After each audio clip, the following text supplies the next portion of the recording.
por eso es que probablemente en los siguientes días, porque la detención solamente va a durar 10 días, es posible que esto se amplíe, ¿correcto? Porque estoy seguro que alguno de ellos, y eso es natural, cuando suceden estas cosas, la Fiscalía, vamos a decirlo así, internamente entiende que alguno de los detenidos va a convertirse en colaborador. Conversamos en estos momentos con Francisco Álvarez, abogado penalista, que lo tenemos en la comunicación telefónica. Doctor Álvarez, buenos días, yo sigo en la noche. Buenos días, bienvenido a Exitosa.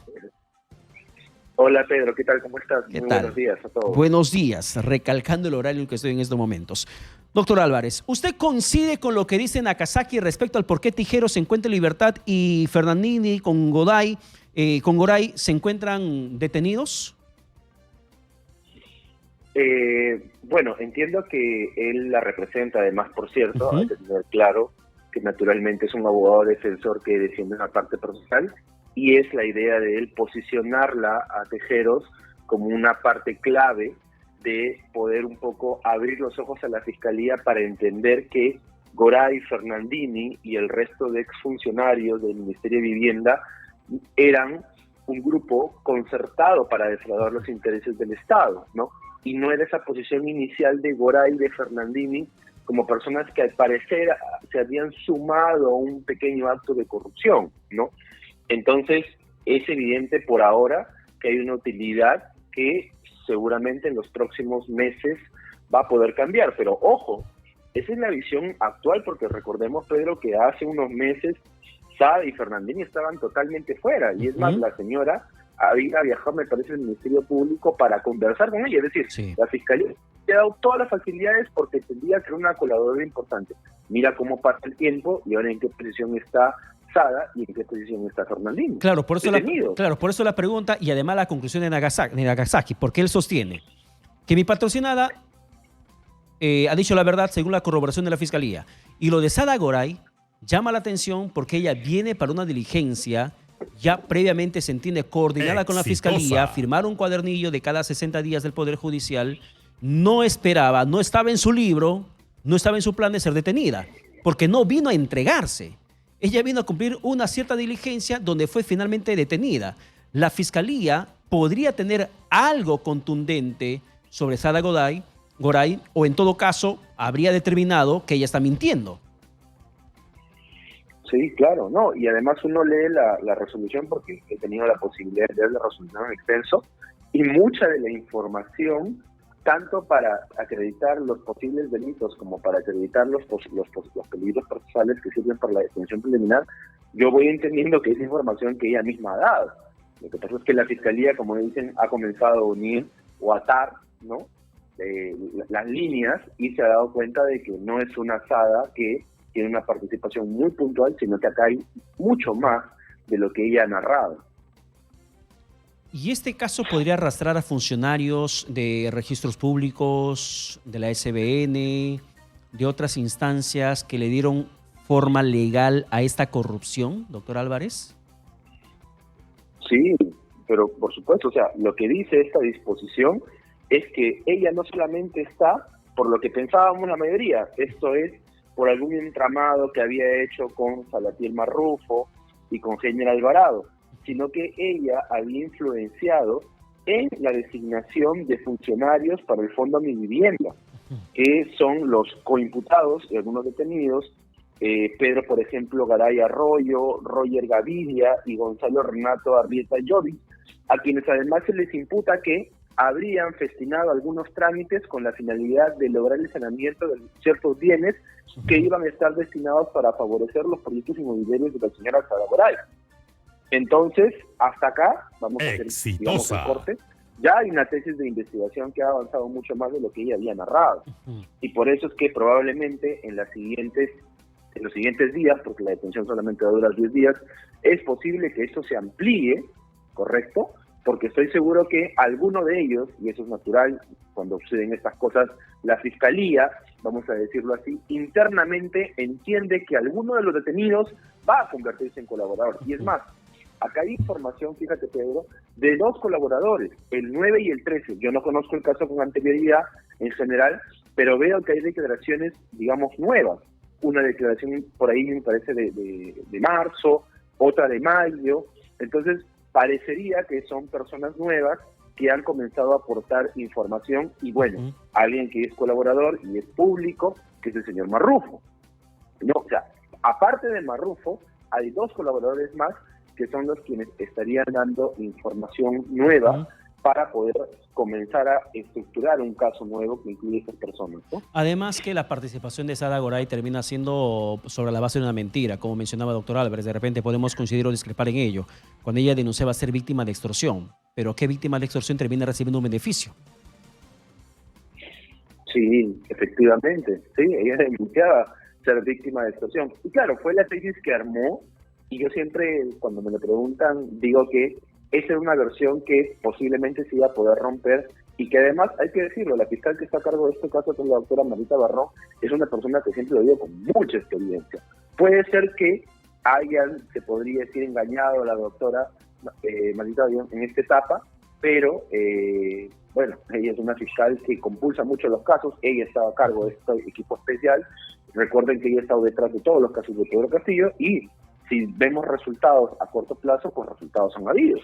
Y claramente la doctora pues, Larreta no iba a dejar que esto se le escape de las manos, ¿no? Ahora, ¿cuánto pesa la palabra de Salatil Marrufo dentro de esa investigación del Ministerio Público?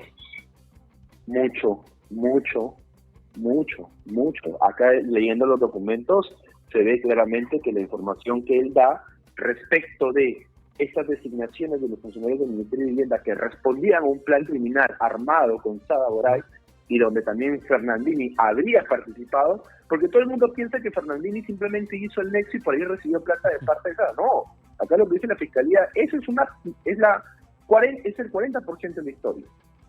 La historia continúa porque en estas conversaciones él también al parecer habría coadyuvado, ¿no?, a generar que personas vinculadas, incluso me parece que uno de los funcionarios del Ministerio de Vivienda tenía una relación de amistad con Sada Goray, forme parte de este grupo de funcionarios del ministerio para poder lograr las designaciones en el Fondo de Vivienda. De personas obviamente que ellos querían que estén ahí, porque necesitaban la presencia de ellas para lograr que los proyectos inmobiliarios de la empresa de la señora puedan avanzar o puedan en todo caso destrabar, ¿no?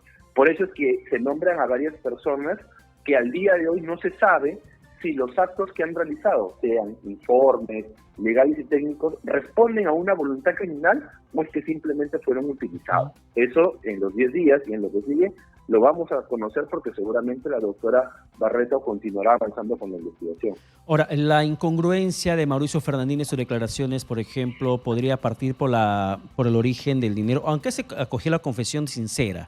Sin embargo, cuando la Unidad de Inteligencia Financiera lo detectó en sus movimientos financieros, no daba buenas señas de dónde realmente proviene la plata. Como el 20 de diciembre de 2021, él hace movimientos de 170,000 soles, 150,000 soles. ¡Exitosa! Y en su cuenta bancaria solamente había 40,560 soles y él reporta como sus ahorros. Por allí, por ejemplo, ¿cuál tendría que ser la participación de Fernandini si quisiera aminorar el proceso de sentencia que podría recibir en su contra?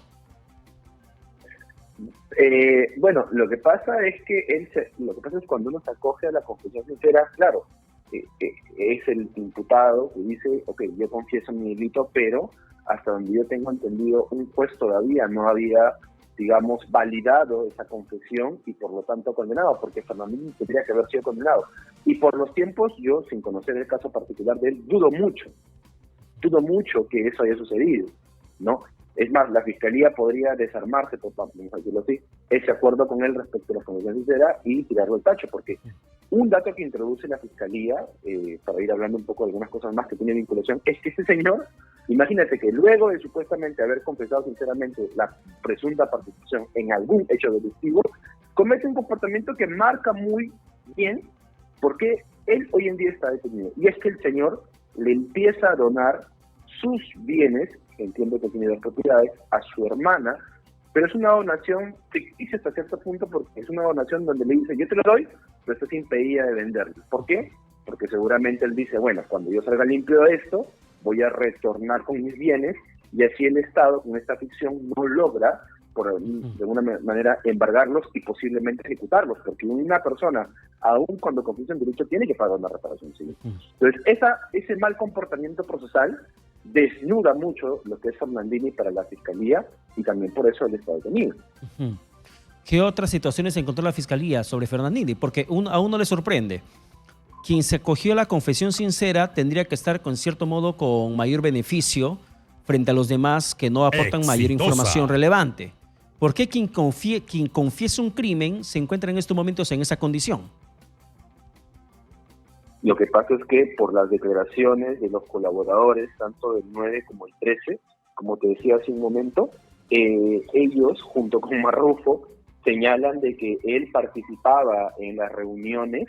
No solamente hizo este nexo que todos sabemos a través de, como él dice, supuestamente Tejero, que es su prima, le dijo, ayuda a mi amiga, ¿no?, que es Sada, y él va y busca a Marrufo y a General Alvarado, y bueno, hace el nexo y como que se desaparece, ¿no? Lo que dicen acá los colaboradores es que él, además, habría participado en las reuniones y que además, de alguna manera, él había influenciado en la designación de estos funcionarios del Fondo Mi Vivienda, que son los que finalmente ayudan a Sada Goray a poder destrabar los proyectos inmobiliarios que ella quería ejecutar con el Estado. Eso es, en resumidas cuentas, lo que la Fiscalía introduce como dato nuevo para poder incorporarlo, o como datos nuevos, perdón, para poder incorporarlo. Doctor Álvarez, estamos hablando de la participación de Mauricio Fernandini, de Luis Mesones, ex esposo de Sada Goray, de la propia Sada Goray, de lo que dijo del Marrufo, lo que también podría haber hecho en su momento General Alvarado como ministro de Vivienda, pero nos olvidamos de un personaje clave, de Pedro Castillo, el expresidente. Con todo lo que se ha montado desde la parte de quienes estamos mencionando, ¿realmente tiene relevancia la participación del expresidente Castillo dentro de ese tema de corrupción en el Ministerio de Vivienda? Porque pareciera ser que él era un convidado de piedra, como que gratuitamente se chapó el pleito por el ministro que designó, el asesor de ese ministro, por la empresaria que llegó a ese ministerio, por el periodista que también se fue llevando la coima, y como que él de gratis está en el problema. Lo que pasa es que, bueno, si yo miro el incidente de prisión preventiva, claramente a Castillo solamente lo nombran porque entienden que hay una cúpula más grande. Exitosa. Pero también la gente que me escucha tiene que entender que pueden haber, y de hecho hay en todo el entramado del periodo presidencial del expresidente Castillo, varias organizaciones, o en todo caso, una organización que fue incorporando gente respecto de diferentes hechos delictivos. Uno de ellos, por ejemplo, es el tema de las Fuerzas Armadas, ¿te acuerdas? La designación de nuestros funcionarios. Sí. Otro es justamente esto, que es todos los entramados, ¿no?, los actos ilícitos que se coordinaban con General Alvarado, y luego lo que ha dicho Marrufo, que él, recuerdo haber escuchado, que él decía que le entregaba a Pedro Castillo dinero. Parecería ser de que había un pacto, vamos a decirlo, entre él y General Alvarado, que Marrufo era el ejecutor, y que Marrufo iba y simplemente le decía, el señor Pedro Castillo, presidente, esto es, como decían a la antigua, el producto el producto que le corresponde a la corona que representa usted. Acá está. Si bien él no participa, aparentemente en los actos que hoy en día estamos comentando, se entiende de que hay alguien detrás, que es él con General Alvarado, que son los que captan la última parte de todos esos dineros ilícitos que se habrían entregado, ¿no? Ya, y yo le llevo otro extremo más sobre el tema de Pedro Castillo. El hecho de que él no tenga participación directa en la forma como se montó la corrupción en el caso de Sada Goray para esa construcción de viviendas sociales, ¿es un atenuante sobre el expresidente? Porque solamente es como un receptor de la coima. Pero él no dispone, él no hace ni deshace, él no ordena cómo tiene que armarse el esquema de corrupción. Él solamente recibe la aparente coima. El hecho de ser el receptor del dinero mal habido, ¿es un atenuante o agravante? Claro, lo que pasa es que si uno lo estructura como tú lo has estructurado en estos pocos segundos, que él sería un solo receptor, ¿no? Pues uno diría, sí, parece que es una participación bastante ajena, delictiva, pero un poco ajena, ¿no? Y mínima. Lo que pasa es que yo, si fuera el fiscal, lo que diría es, lo que sucede es que esto se arma desde la cabeza de la pirámide, y él hace un pacto con General Alvarado para que todo aquel que quiere entrar al Ministerio de Vivienda, vamos a decirlo así, pague su diezmo. Y ese pacto de por sí ya es un pacto ilegal, y es un pacto que constituye un delito autónomo, ¿correcto? Si a eso le sumamos que Castillo podría haber sabido que Sada Goray entra, entonces hay un pacto colusorio, se podría decir amplio, en donde el que pacta de manera inmediata es Heiner Alvarado con ella, pero hay una voluntad criminal detrás, que es el presidente Castillo, y por eso construye un delito de colusión. Por ahora, y como en el caso siempre lo digo de Toledo, comenzamos con colusión y luego con la información que pase, en algún momento la doctora Marita Barreto, estoy seguro que ya va a hablar de cohechos, porque lo que todos pensamos en nuestro imaginario, que cuando un funcionario público recibe plata, está cometiendo un delito de cohecho, y no hay nada más alrededor que eso, ¿no? Bien, muchísimas gracias, doctor Álvarez, por la comunicación alcanzada. A ti, Pedro, y a todos los que nos escuchan. Hasta Bien, luego. muchísimas gracias.